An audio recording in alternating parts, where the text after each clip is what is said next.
دكتور تقدر تبدأ الآن. طيب، بسم الله الرحمن الرحيم والصلاة والسلام على أشرف خلق الله. Welcome back to the second international meeting in clinical chemistry and laboratory medicine and the 6th Saudi Society for Clinical Chemistry. On behalf of the President of the Society, I would like to welcome you for the last and third session of the day. معاكم حيكون إن شاء الله الدكتور زهير أوان. أنا أمين الجمعية السعودية للكيمياء الحيوية السريرية. I'm an associate professor of medicine and biochemistry and molecular genetics at King Abdulaziz University. I'm very excited actually to host or share this session with a very distinguished three speakers. They will take us actually through the whole theme of COVID-19, from the pandemic and the clinical presentation to the molecular and biochemical markers. Without further ado, we're going to start the three presentations back to back, and hopefully at the end we'll have time for Q&A. So without further ado, I would like to present the first speaker, Dr. Nisreen Al-Shirbini. She's a consultant and head of infectious disease at Prince Sultan Military Medical City in Riyadh. She is the director of the outpatient antimicrobial therapy at the Department of Medicine. She is also the director of the Saudi Fellowship in ID training program in the same medical city. She's a founder and director of antimicrobial stewardship program at Prince Sultan Military Medical City. She is a chairperson for COVID-19 committee in medical department, and she's very active in participating in the community education and many campaigns in the field of infectious disease. She published many papers in this field, and we are very happy to have her with us in this evening. Dr. Nisreen.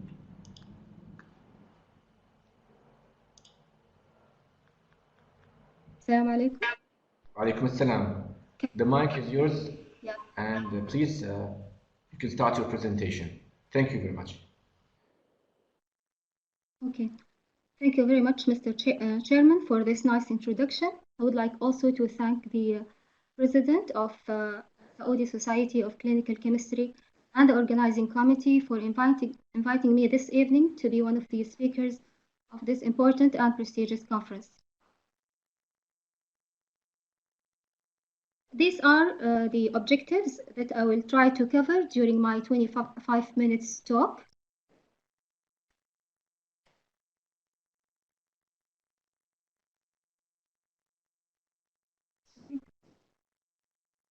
So as an introduction, I will talk briefly about coronaviruses in general.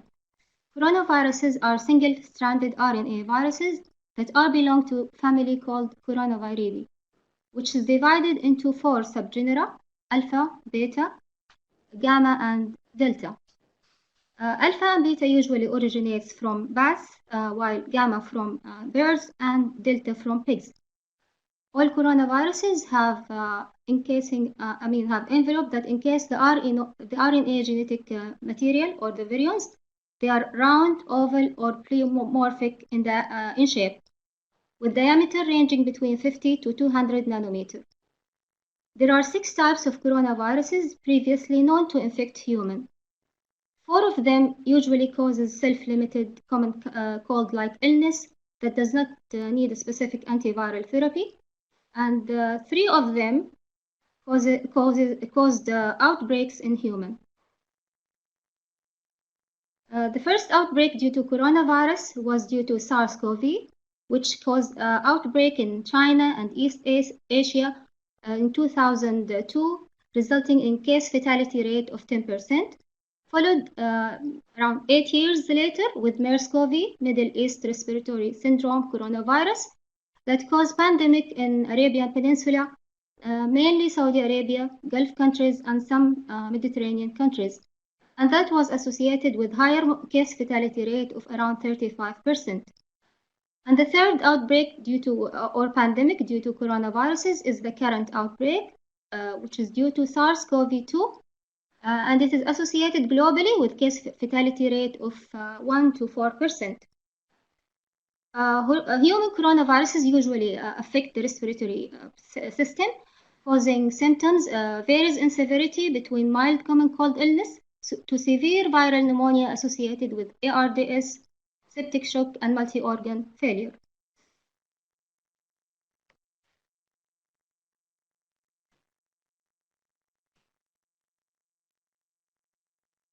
So as I said briefly, coronaviruses outbreaks in humans originating mainly from bats. They speculated that human gets infected because of direct contact with bats, but more commonly through intermediate host. The intermediate host in case of SARS was the palm civet, in case of SARS-CoV-1. In case of MERS-CoV, it was the dromedary camel. And in case of COVID-19, it is thought to be the pangolin versus some types of snakes. The coronavirus is characterized by the ability to cross the species barrier. That's why they have the potential to cause outbreak in humans.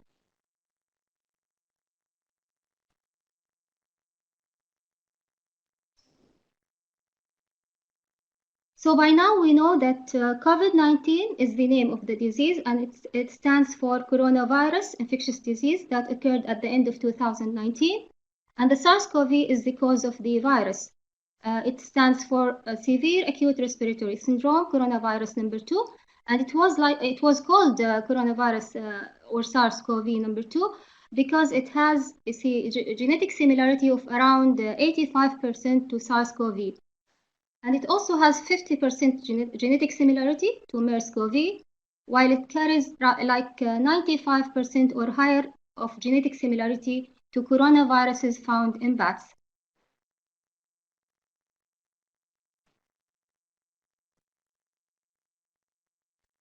So we'll talk now about the structure of SARS-CoV-2. This diagram or drawing simplify the structure of SARS-CoV. It is rounded in shape with diameter between 60 to 140 nanometer. It has 4 major proteins: the S protein or the spike protein that is located on the surface of the virion, and it gives the virus its shape, the crown-like appearance, because this protein looks like a rod-like. And it's worth mentioning that corona in Latin language means crown. And more importantly, it helps the virus to enter into the host cells by attaching to the ACE2 receptor, angiotensin converting enzyme receptor. The second protein is the M protein, which is, or the matrix protein. It is the abundant viral protein, and it has it acts as a central organizer for the coronavirus assembly. The third protein is the E protein, which is present in the envelope of the virus. It has many functions, including pathogenesis, assembly, and release of the virus. And the fourth protein is the nucleocapsid, or the N protein, which facilitates the M protein interaction during virion assembly. Okay, so this diagram showed us the major events in COVID-19 timeline. The first cluster of cases of pneumonia in China occurred on 8th of December. There were around 41 cases of community-acquired pneumonia with no known etiology found after doing the common causes of pneumonia. 2 weeks later, another 21 cases of community-acquired pneumonia occurred again in Wuhan city in China. Both of the two clusters have a link to the Wuhan city seafood market. So Chinese government on 1st of January 2020, they closed that market. On 5th of January, Chinese authority health authority also ruled out SARS-CoV-1 and MERS-CoV as a cause of these clusters of pneumonia. On 7th of January 2020, it was the first time that the culture was the virus was isolated by culture. And on the second day, 8th of January 2020, Chinese CDC announced that these cases of pneumonia is caused by a novel coronavirus. Second day, the virus genome was also identified by genomic sequences. Since the cases were really spreading dramatically to outside, even outside China, in 30th of January, WHO called the disease as emergency public health of international concern. On 11th of February, WHO called the disease as COVID and the virus causing it as SARS-CoV-2, and that was by the ICTV, the International Committee of Taxonomy for Viruses. After 1 month, because the cases were increasing dramatically to cross the continent boundaries and to involve more than 100 countries worldwide, WHO declared the disease as global pandemic. So now I'll take you briefly to the statistic of COVID worldwide. As of today, the total cases of COVID-19 is more than 63 million. The closed cases, in other words, the cases with outcome, either recovery or death, are around are more than 45 million. The recovered cases, 97%, which is 44 million, and the deaths is more than 1,474,000, represent 3%. The active cases is around 18 million. Majority, 99.4%, have mild disease, and 0.6% have serious or critical disease that require ICU admission. Again, this diagram showed you clearly what is going on with COVID currently. As you can see, the yellow color represents Americas. You can see the curve is going up. The same for Europe. It's going up with slight decline over the last 2 weeks, while the purple color represents Southeast Asia. There was an increase initially, and then they start to have decline 2 months ago and plateauing. And the same for the Eastern Mediterranean area, which is the green, the dark green color. You can see over the last 2 months plateauing of the cases, thankfully. Okay, what is the statistic in our area in Saudi Arabia? The total cases of COVID-19 up to today is around 357 cases. The closed cases 352. The recovered is 98%, with death rate of around 2%. The active cases is more than 4,602. 86 of them have mild cases, and the critical one 14%.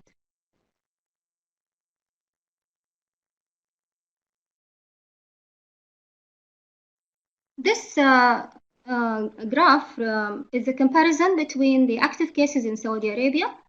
As you can see, our peak was in June and July, mid of July. Then we start to see by the end of July some decline, further decline in August, September, and thankfully for the last 2 months and a half, we're seeing further decline and plateauing over the last 1.5 months, while worldwide cases are coming up. And this is because, as I said, the Americas COVID cases and Europe cases. Okay, now I'll move you to the epidemiology or our experience in Prince Sultan Medical Military City, some epidemiology in relation to nationality. As you can see on the right pie chart, 85% of our hospital population are Saudi, 15% non-Saudi. In regard to gender, it is comparable to worldwide data and other regional data. Predominantly male, 59%, 41% are females. And the comparison between healthcare workers and non-healthcare workers in military hospital, this is not in Prince Sultan Medical Military City only, but all military hospitals. Majority are non-healthcare worker, representing 89%, 11% healthcare worker, and this is again comparable to what is happening worldwide, although lower. Worldwide, from different data, it's ranging between 15 to 18% in healthcare workers.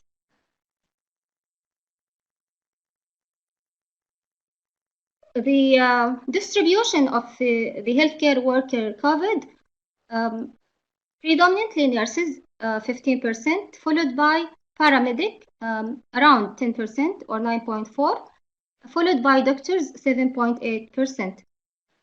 The type of transmission is mainly from the community, 86%, and the rest is health care or hospital associated in 14%.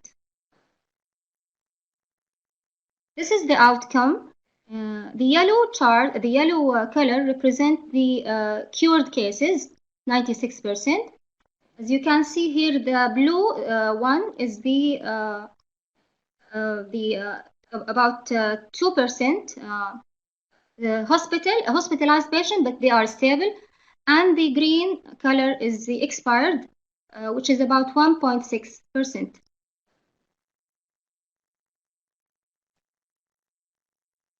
Okay, now we'll move to the mode of transmission. As I said, bats represent the natural or reservoir for coronavirus, especially in human.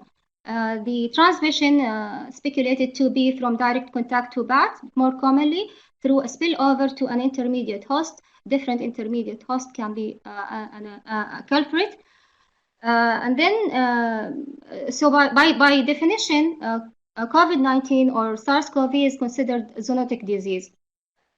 So the cause of pandemic is usually in fact the sustained human-to-human transmission, which was confirmed early in China and then from different countries, and it is the cause of the ongoing pandemic.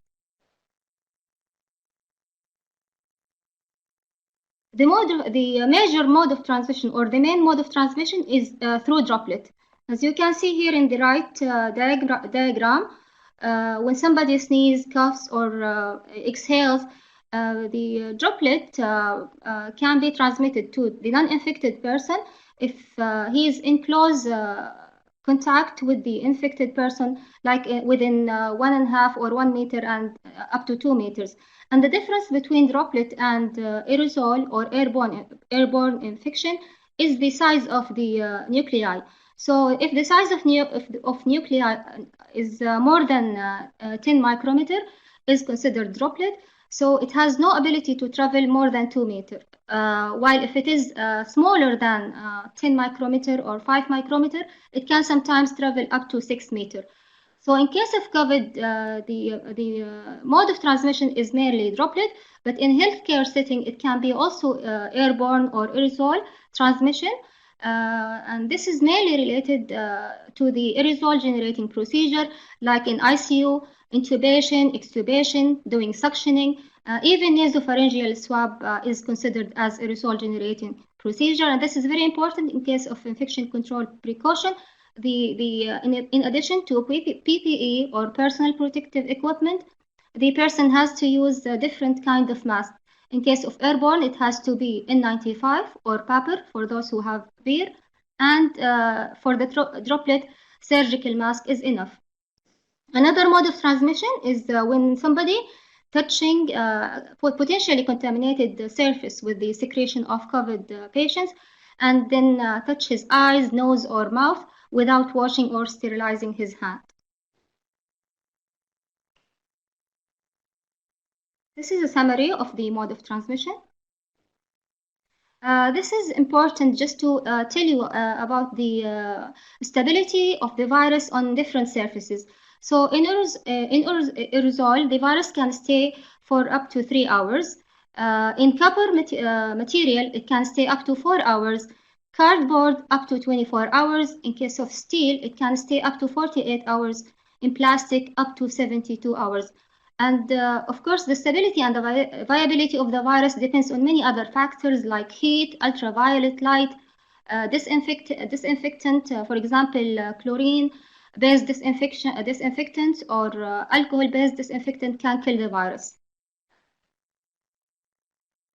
Clinical manifestations of COVID. The common manifestation of COVID is fever, cough, and fatigue, and this can occur in up to 85% of the patient.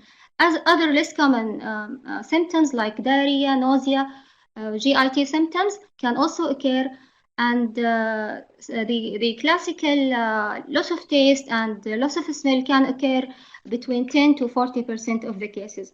The blood findings, patients might have lymphopenia, hypoalbuminemia, high inflammatory marker like ESR, CRP, and also they can have, in case if they develop hyperinflammatory or cytokine release syndrome, high LDH, high ferritin, high D-dimer, and troponin. The radiological findings in case if the patient develop pneumonia, usually it starts in one lobe or unilateral, then it can involve both lungs, patchy alveolar shadows, and in CT scan that appear as ground glass opacities. And the incubation period of the virus is between 1 to 14 days, but majority of the patients, more than 95%, present early within 3 to 5 days of exposure. This table summarizes the stages of the virus. So the acute stage, which I just mentioned, the symptoms of it, takes about 10 to 14 days.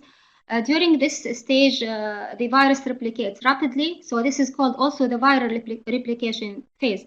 After 2 weeks or 10 days, it's followed by the hyperinflammatory or the cytokine release stage. And it is usually due to dysregulation of the host response. After 4 weeks up to 6 weeks or 8 weeks, there is the late sequelae, which is commonly affect the lung, leading to some sort of lung fibrosis that takes time for a full recovery. And those at risk of that is those patients with underlying lung disease, like COPD, interstitial lung disease, smokers, etc. There are many other late sequelae like neuropsychiatric symptoms, cardiovascular symptoms as well. This is a finding I mentioned, radiological finding, and that there is the histology from the lung in patients with COVID that represents alveolar damage, hyaline membrane formation, indicative of ARDS. This is a COVID case definition proposed by Saudi CDC. If the patient has respiratory symptoms in form of fever, cough, and shortness of breath, you don't need the epidemiologic link. The second definition, if patients present with sudden onset of atypical manifestations like nausea, vomiting, diarrhea, but has exposure to a confirmed case of COVID within 14 days or working in a facility that they have COVID, and of course it's pandemic, so all healthcare facilities, they have COVID cases. And the third one is the acute SARI, severe acute respiratory illness, whether community-acquired pneumonia or hospital-acquired pneumonia. And for this definition, we don't need epidemiologic link. I'll not talk in detail about molecular diagnosis, but just to mention that the gold standard for diagnosing SARS-CoV or COVID is the RT-PCR, reverse transcriptase polymerase chain reaction. We need to send respiratory specimen, of course. In a stable patient, we usually send nasopharyngeal swab, which has a sensitivity up to 90%, compared to bronchoalveolar lavage, which is usually done in intubated patient. It has higher sensitivity than the nasopharyngeal swab, more than 93-95%. This study published very early from a Chinese group.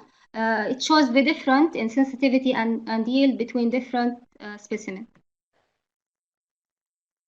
So who are at risk to get COVID? Age by itself is an independent risk factor for COVID. The older the people, the higher risk to get severe COVID-19 and its complications.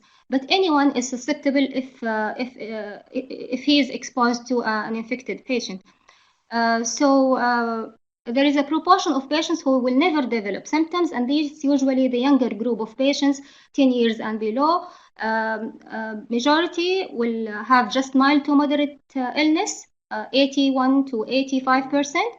15%, 15%, yes, will develop severe COVID with pneumonia, and 5% they will develop critical disease requiring ICU admission, mechanical ventilation, and vasopressor, etc. Again, in addition, this is the figure in the right side was a study published in China. They show the relation between age and the mortality rate. So for those 80 years and above, they have a mortality rate up to 15%. For those between 70 to 79, 8%, and the younger group, the less mortality. For children below 9, they have 0 mortality. And in addition to age, the comorbid illnesses are other causes for severe COVID and complications. For example, cardiovascular disease, pulmonary lung disease, diabetes, hypertension, morbid obesity, smoker, chronic lung renal disease, etc. Okay. Quickly, just I'll talk about infection prevention control strategies in healthcare setting.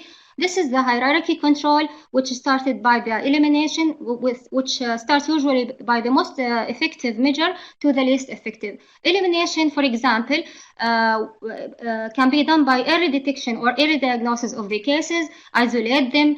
Substitution, if you physically you cannot see the patient, then virtual or telehealth medicine can be implemented like virtual clinic. Engineering control, here we are talking about the airborne negative pressure room, for patients who need airborne isolation. And administrative control, it has to be under the supervision of the hospital director and hospital administration. PPE, we should all know as healthcare workers how to wear PPE properly. This is the summary of what I just said. What about community? So in community, I advise everybody in community to avoid crowded places, and if he has to use, to go up in the building, use the stair instead of elevator. Universal masking should be implemented until we get rid of this pandemic. Cover your face and apply the respiratory etiquette during coughing, sneezing, etc. Wash your hand properly or sterilize your hand. And if you touch potentially contaminated material, you have to you have to avoid touching your eyes, nose, or mouth. Maintain appropriate distance from the other people, around 3 to 6 feet or 1 to 2 meters. I think I should have extra 4 minutes because it was minus 3 or 4 minutes. Yes. And stay home. Unfortunately, Dr. Nasreen, we have to stop because of time. Okay, because just one important point, because we are in the seasonal during the influenza season. Don't forget to take your influenza vaccine. Great. So there are more two or three slides. If you will give me 4 minutes, I will finish them. We have to continue. Okay. The next speaker. Okay. So if you give me the mic again, thank you very much for Dr. Nasreen for this comprehensive